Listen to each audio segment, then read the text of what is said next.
Football does not begin in a boardroom. It begins when someone asks, "Are you playing?" Two backpacks become goalposts.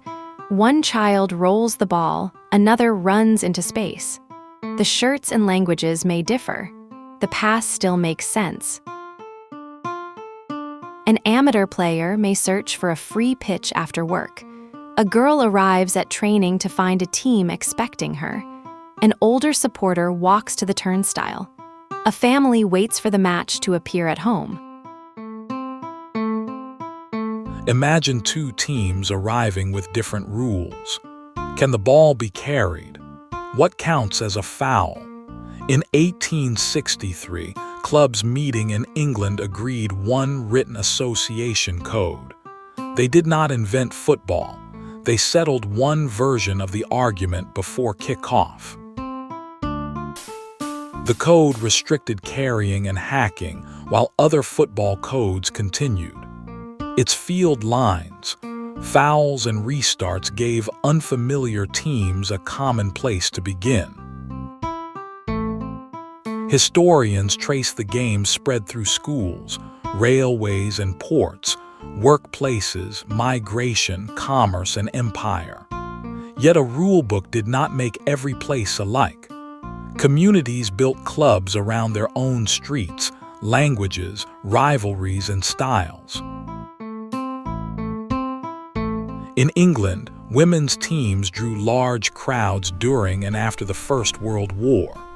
Then, in December 1921, the Football Association barred their matches from affiliated grounds. Players reached the turnstile with boots and a ball, then found it locked. The restriction lasted nearly 50 years, but it did not stop the players.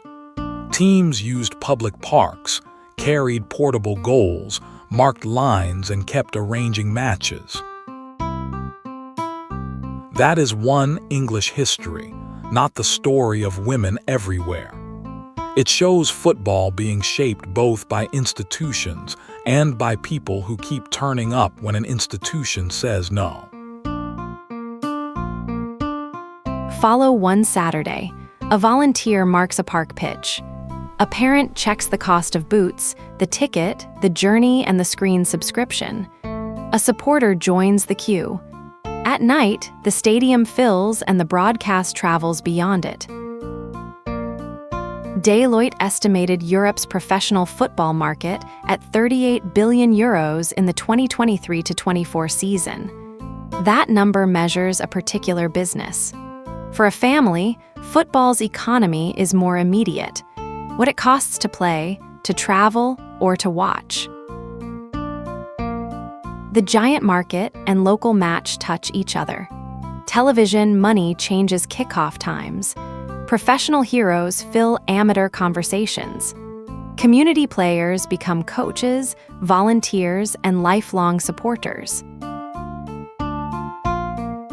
A striker scores. The crowd rises. Then the celebration stops.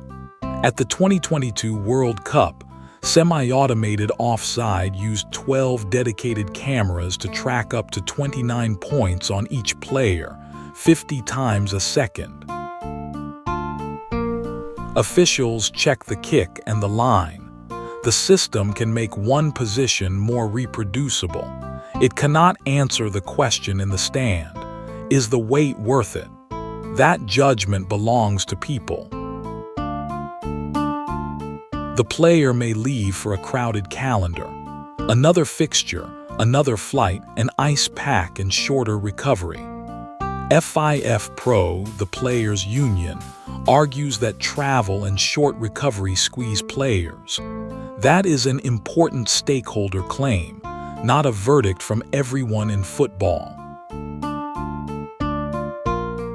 The next change may arrive on a viewer's phone: an alternate camera view, different commentary, or more live data. At the ground, it may mean faster automated decisions. These are possibilities, not promises. They can add choice or add another layer between a person and the match. Weather changes match day too. A high thermometer may bring hydration breaks or shift attention to a later kickoff clock. Major schedules already consider temperature, cooling, and travel. The practical question is who can still play, work, and watch safely. Tomorrow, the technology, schedule, and audience may change. But somewhere, somebody will put down 2 bags, roll out a ball, and ask the simplest football question: are you playing?